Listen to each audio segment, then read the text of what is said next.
اس اعتراف کے بہت ہی اچھے خطیب حضرت مفتی نصیر صاحب ہمارے بیچ تشریف رکھتے ہیں. میں انہیں دعوت شکر دوں گا ان مصروں کے ساتھ کہ جاگنے اور جگانے کی عادت ہو جائے. کہہ سبحان اللہ. ایسے نہیں، سبحان اللہ. پیچھے تک آواز نہیں ہے.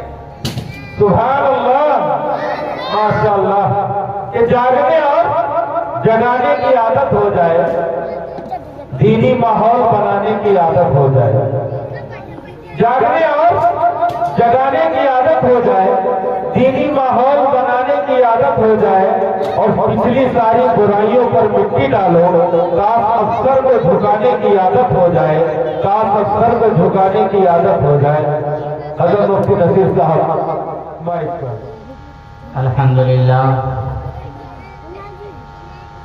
الحمدللہ نحمده ونستعینه ونستغفره ونؤمن به ونتوکل علیہ ونعوذ باللہ من شرور انفسنا ومن سیئات اعمالنا من يهده اللہ فلا مضل له ومن يضلله فلا هادی له ونشهد أن لا إله إلا الله وحده لا شريك له وأشهد أن سيدنا مولانا محمدا عبده ورسوله. وقال النبي صلى الله عليه وسلم أنت صاحبي في الغار وصاحبي على الحوض أو كما قال عليه الصلاة والسلام. اللہ تبارک و تعالیٰ کا احسان و کرم ہوا کہ اس نے ہم سب کو دینی مجلس میں بیٹھنے کی توفیق عطا فرمائی. خلیفہ اول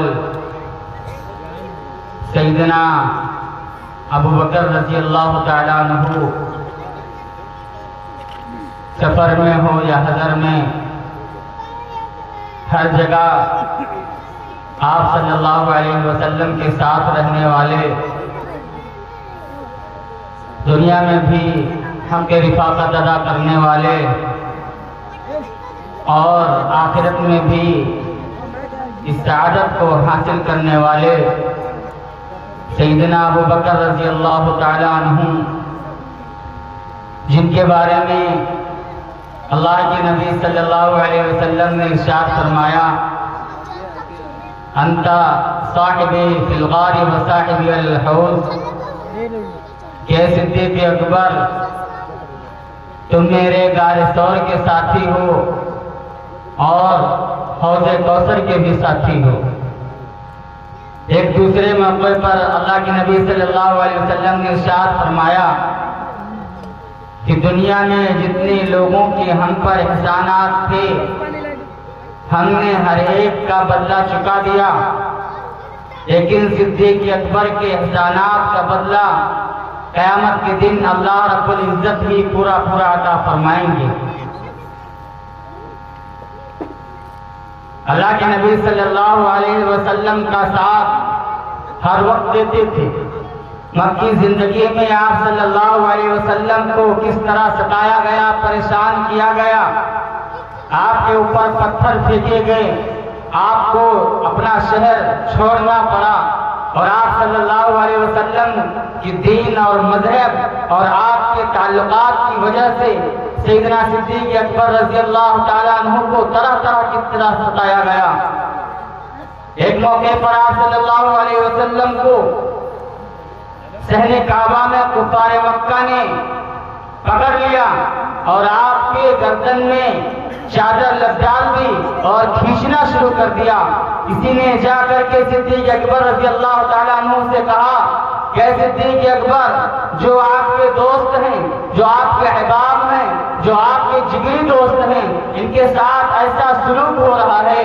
چنانچہ یہ سننا تھا. صدیق اکبر رضی اللہ تعالیٰ عنہ فوراً آتے ہیں اور آپ کو آزاد کراتے ہیں اور ارشاد فرماتے ہیں اتقتلون رجلا ان یقول ربی اللہ وقد جاءکم بالبینات. اے کفار مکہ، اے مشرکین کیا تم ایسے شخص کے قتل کرنے کے ڈرتے ہو چکے ہو جو یہ کہتا ہے میرا رب اللہ ہے؟ اتنا سننا تھا کہ کفار مکہ نے آپ صلی اللہ علیہ وسلم کو چھوڑ دیا، لیکن صدیق اکبر رضی اللہ تعالیٰ عنہ پر ٹوٹ پڑے، ان کو اس قدر مارا کہ بے ہوش ہو گئے۔ جب لوگوں نے نیند مردہ کر دیا، چھوڑ کر کے چلے گئے، کئی گھنٹوں کے بعد جب آپ کو ہوش آتا ہے، ہوش آنے کے بعد جو آپ رضی اللہ تعالیٰ عنہ کی زبان مبارک سے پہلا کلمہ نکلتا ہے وہ یہ نکلتا ہے کہ بتاؤ میرے محبوب کا کیا حال ہے۔ میرے بھائی، آپ صلی اللہ علیہ وسلم کی وفات کا سانحہ صحابہ کرام کے لیے قیامت کبریٰ سے کم نہیں تھا۔ کسی پر کسی طرح تھا، کسی پر کسی طرح تھا، کوئی بے چین و بیتاب تھا، کسی کے گھر میں مٹی جیسے حالات ہو گئے تھے، کوئی آپ صلی اللہ علیہ وسلم کی وفات کا ہی منکر تھا۔ کسی شخص نے حضرت عمر رضی اللہ تعالیٰ عنہ سے کہا کہ اے عمر، آپ کے نبی دنیا سے جا چکے ہیں۔ عمر رضی اللہ تعالیٰ عنہ جلال میں آتے ہیں، تلوار ہاتھ میں لے لیتے ہیں، کہتے ہیں جو شخص یہ کہے گا کہ محمد رسول اللہ کا انتقال ہو گیا ہے اس کی میں گردن اڑا دوں گا۔ اسی ماحول غم میں اور بھی ایک غم کا بیٹر تھا جس کا نام نامی حضرت صدیق اکبر تھا۔ تھا عشق رسول اللہ میں اس کا کوئی ہمسر، فراق یار کا غم تھا اسے ہر ایک سے بڑھ کر، جو غم صدیق کو تھا اس کو کوئی پا نہیں سکتا، رفاقت میں اس کے برابر کوئی آ نہیں سکتا۔ اگر وہ ہوش کھو دیتا تو دنیا ہوش کھو دیتی، اگر وہ بیٹھتا رونے کو تو دنیا روتی ہی رہتی، اگر وہ گریا کرتا تو ڈوب جاتی قوم کشتی کی، ذرا سی دیر میں تاراج کی اسلام کی کھیتی۔ آپ رضی اللہ تعالیٰ عنہ حجرے مبارک میں جاتے ہیں، آپ کے چہرے مبارک سے چادر ہٹاتے ہیں، آپ کے چہرے مبارک کو بوسہ دیتے ہیں اور کہتے ہیں میرے خلیل، اے میرے دوست، یہ کہہ کر کے باہر آتے ہیں، لوگوں کو جمع کر کے خطبہ دیتے ہیں۔ خطبہ وہ خطبہ جس کا ایک ایک لفظ صحابہ کرام کے لیے اس میں نصیحت تھی۔ آپ نے ارشاد فرمایا وما محمد الا رسول قد خلت من قبله الرسل افإن مات او قتل انقلبتم على اعقابكم ومن ينقلب على عقبيه فلن يضر الله شيئا۔ اے کفار مکہ، اے لوگوں سنو، غور سے سن لو، جو شخص محمد رسول اللہ کی عبادت کرتے تھے، ان کو خدا مانتے تھے، وہ سن لے محمد رسول اللہ دنیا سے جا چکے ہیں۔ جو لوگ اللہ کی عبادت کرتے تھے وہ اب بھی ہے، ہمیشہ ہمیشہ رہے گا، وہ کبھی فنا نہیں ہوگا۔ میرے بھائی، اس کے بعد آپ صلی اللہ علیہ وسلم کی تجہیز و تکفین کا کام شروع ہوتا ہے۔ آپ کو کفن دفن دیا جاتا ہے۔ آپ کی تجہیز و تکفین کے بعد بہت سے نو مسلم جو ابھی اسلام کے اندر داخل ہوئے تھے مرتد ہونے لگے۔ بہت سے لوگوں نے یہ کہا کہ ہم زکوٰۃ ادا نہیں کریں گے۔ صدیق اکبر رضی اللہ تعالیٰ عنہ نے کہا لو منعونی قالا لجاہدتہم، اگر رسول اللہ کے زمانے میں کوئی شخص زکوٰۃ کے طور پر ایک رسی دیتا تھا، اگر وہ نہیں دے گا تو ہم اس سے جہاد کریں گے۔ عمر رضی اللہ تعالیٰ عنہ نے کہا کہ اے ابو بکر، اے خلیفہ، اے امیر المومنین، لوگوں کے ساتھ نرمی کیجیے۔ صدیق اکبر رضی اللہ تعالیٰ عنہ نے بڑے جلالی عالم نے کہا جبار فی الجاہلیت وخوار فی الاسلام انہ قد انقضى الوحی وتم الدین وانا حی۔ کہ اے عمر، تم زمانے جاہلیت میں اتنے خوخار تھے، اسلام میں آنے کے بعد نرم کیسے ہو گئے؟ زمانے جاہلیت میں لوگ تم کو ڈرا کرتے تھے، آج تمہارے اندر اتنی نرمی کیسے آ گئی؟ وہ صدیق اکبر رضی اللہ تعالیٰ عنہ جن کے بارے میں اللہ کے نبی صلی اللہ علیہ وسلم نے ارشاد فرمایا انت صاحبی فی الغار و صاحبی علی الحوض۔ اللہ رب العزت نے ان کی شان میں قرآن کریم کی آیت نازل کر دی الا تنصروه فقد نصره الله اذ اخرجه الذين كفروا ثاني اثنين اذ هما في الغار اذ قال لصاحبه لا تحزن ان الله معنا۔ صدیق اکبر رضی اللہ تعالیٰ عنہ کہ وصال ہو جانے کے بعد، وفات ہونے کے بعد جب امیر المومنین حضرت عمر رضی اللہ تعالیٰ عنہ خلیفہ بنے، ان کے زمانے میں کسی شخص نے صدیق اکبر کا نام لے لیا، زور و قطار رونے لگے، صحابہ نے وجہ دریافت کی کہ اے عمر آپ رو کیوں رہے ہیں، اے امیر المومنین آپ کیوں رو رہے ہیں؟ کہنے لگے کہ اگر میری ساری زندگی کے اعمال کو عمر کی ایک دن اور ایک رات کے برابر دے دیا جائے تو میں ساری زندگی کے اپنے اچھی نیکیوں کو عمر صدیق اکبر کی ایک رات اور ایک دن کے بدلے دے سکتا ہوں، دے دوں گا۔ دین وہ تھا کہ جب آپ صلی اللہ علیہ وسلم کا وفات ہو گئی، لوگوں نے زکات دینے سے انکار کر دیا، لشکر اسامہ کو بھیجنے کے لیے صحابہ کرام تیار نہیں تھے۔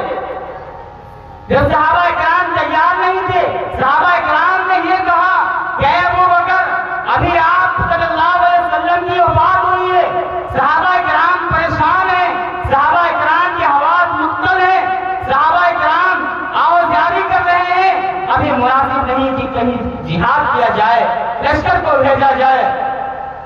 صدیق اکبر رضی اللہ تعالیٰ عنہ نے اس دن گھوڑے کو منگوایا، گھوڑے پر بیٹھ کر کے اپنے ہتھیار کو لیا اور جہاد کرنے کے لیے چل دیا۔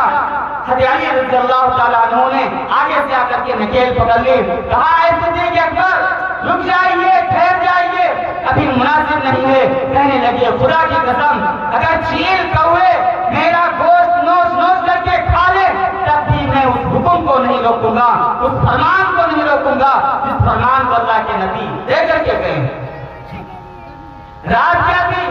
دن یہ تھا کہ آپ کی وفات کے بعد صحابہ کرام کے اوپر طرح طرح کی مصیبتیں، صحابہ کرام کو طرح طرح سے پریشان کیا جانے لگا، لیکن صدیق اکبر نے کہا نہیں، جس طریقے سے رسول کے زمانے میں زکات دیتے تھے، جس طریقے سے رسول کے زمانے میں مذہب اسلام کو پھیلایا جا رہا تھا اسی طرح سے پھیلایا جائے گا۔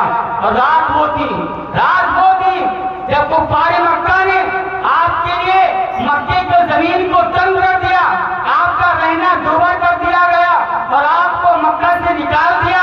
آپ صدیق اکبر رضی اللہ تعالیٰ عنہ کے ساتھ ہجرت کرتے ہیں، ہجرت کرتے کرتے ایک پہاڑ پر جاتے ہیں، ایک غار میں جاتے ہیں، اس غار میں جا کر کے اللہ کے نبی صلی اللہ علیہ وسلم فرماتے ہیں ابو بکر دیکھو اس کے اندر ٹھہرا جائے یا نہیں ٹھہرا جائے۔ چنانچہ صدیق اکبر جاتے ہیں، اس غار کو صاف کرتے ہیں، صاف کرنے کے بعد سارے سوراخوں پر کپڑا لگا دیتے ہیں، ایک سوراخ کھلا رہ جاتا ہے، اس پر صدیق اکبر رضی اللہ تعالیٰ عنہ اپنا انگوٹھا رکھ لیتے ہیں، کہتے ہیں یا رسول اللہ تشریف لائیے۔ آپ صلی اللہ علیہ وسلم تشریف لاتے ہیں، ایک سانپ نکلتا ہے، صدیق اکبر کے انگوٹھے میں ڈس لیتا ہے، لیکن صدیق اکبر رضی اللہ تعالیٰ عنہ زہر کی وجہ سے پریشان ہے، لیکن رسول کو بتا نہیں رہے ہیں، رسول سے بتا نہیں رہے ہیں کہ مجھے سانپ نے ڈسا ہے۔ مجبوراً آپ کے چہرے مبارک، آپ کے آنسو مبارک سے، آنکھ مبارک سے آنسو نکلتے ہیں، آنسو نکل کر کے رسول کے رخسار پر گرتے ہیں، آپ کی آنکھ کھل جاتی ہے، کہتے ہیں اے ابو بکر بتاؤ کیا بات ہے؟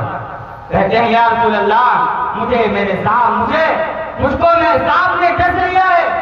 آپ صلی اللہ علیہ وسلم اپنا لعاب مبارک نکال کر کے اسی جگہ پر لگا دیتے ہیں، فوراً ساری درد سارا چلا جاتا ہے۔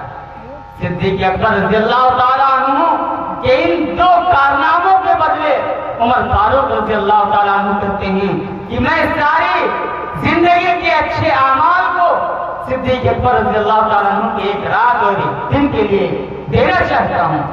میرے بھائی میں زیادہ وقت نہیں لوں گا، معزز علماء کرام ہیں، مہمان ہیں، لیکن میں آپ سے گزارش کرتا ہوں کہ جس طریقے سے میرے بھائی ہم باغ ہو کر کے، ایک ہو کر کے، نیک ہو کر کے یہاں بیٹھے ہیں، تو یہاں بیٹھتے ہی ہم عہد کریں کہ انشاءاللہ جو بات کہی جائے گی اس پر عمل کیا جائے گا، جو بات سنی جائے گی اس پر عمل کیا جائے گا۔ میرے بھائی اگر ساری رات سنایا جائے آپ سنتے رہیں تو میرے بھائی عمل نہ کریں تو ہمارا بیٹھنا، یہ جاگنا، یہ ہمارے پیسے کا خرچ ہونا میرے بھائی بیکار ہے۔ ہم عہد کریں، ارادہ کریں کہ انشاءاللہ ہم جن باتوں کو کہا جائے گا ان باتوں پر عمل کریں گے۔ اللہ رب العزت ہم سب کو انہی چند باتوں پر عمل کرنے کی توفیق عطا فرمائے۔ وآخر دعوانا ان الحمد للہ رب العالمین۔